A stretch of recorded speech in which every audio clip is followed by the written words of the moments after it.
Hey everybody, you've heard me talking on other videos about hard money lending. Hard money lending. And it sounds a lot tougher than it actually is. What I'd like to do is kind of go through, and I'm probably going to spend a couple of videos on this because it's a little bit deeper topic that we want to get into. I still like to keep these videos at 5 or 6 minutes so you can get some bite-sized chunks out there, and you can watch as many as you want at a time. You can obviously watch one at a time if that's all the time you have for.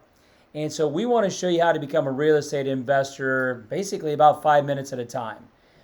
Is there time involved to do this? Definitely.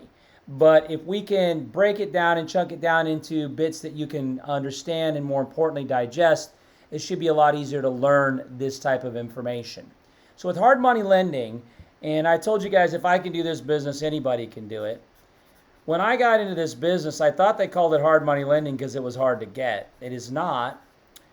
It is just a different type of lending that the average person doesn't understand, maybe isn't aware of.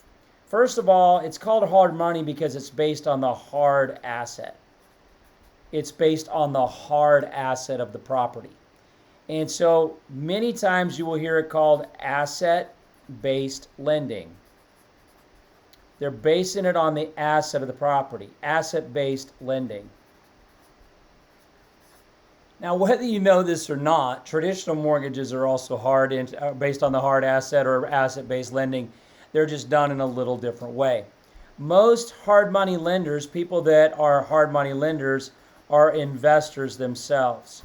They're investors themselves. It's a type of private money is really what it is. A type of private money.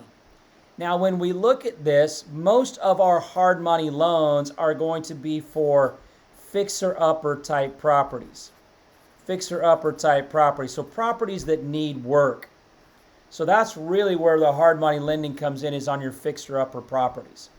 Now, with a hard money loan, they're generally going to loan 50 to 80% of something called the ARV. What does ARV stand for? After repair value. So they don't necessarily care what the property looks like today, but they want to know what's going to happen to the property so that after you get it fixed up, what is it going to look like? So a hard money loan is loaning on the ARV, and they're going to loan 50 to 80% of that value. In fact, with a hard money loan, the goal is to be able to finance all your repairs with that hard money, is to finance all those repairs with your hard money. And that's really what they want to do. Now, there's some really interesting things about hard money that will probably surprise most people. First and foremost, there is generally no credit check done on a hard money loan.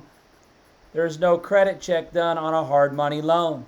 In fact, there is no income verification.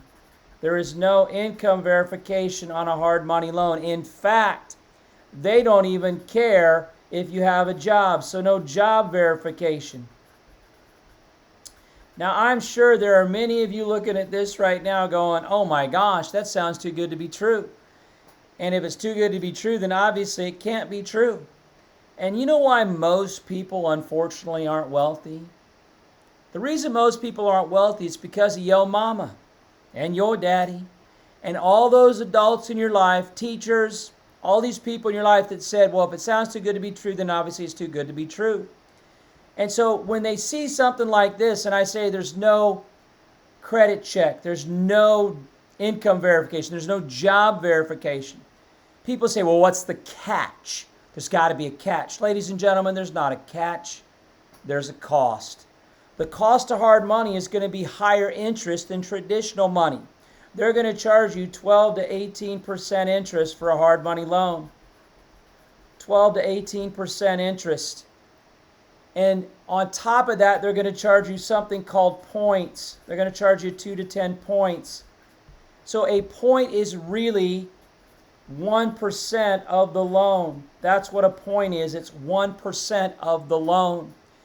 And when we say it's 1% of the loan, if you're borrowing $300,000, 1 point would be $3,000, 2 points would be $6,000, and right on down the line. So why do hard money lenders charge points? Because that's really a transaction fee. That's really a transaction fee when it comes to the hard money lender, is a transaction fee for the money.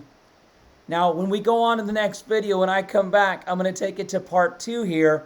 And what you're going to see with hard money lending is a good hard money lender doesn't use their own money. So many times I've got students that come up to me and say, well, Pip, I've got money. Can I be a hard money lender? Well, a good hard money lender doesn't use their own money because money is an idea. I look forward to seeing you on the next video and talking more about hard money. And more importantly, I look forward to seeing you on the path.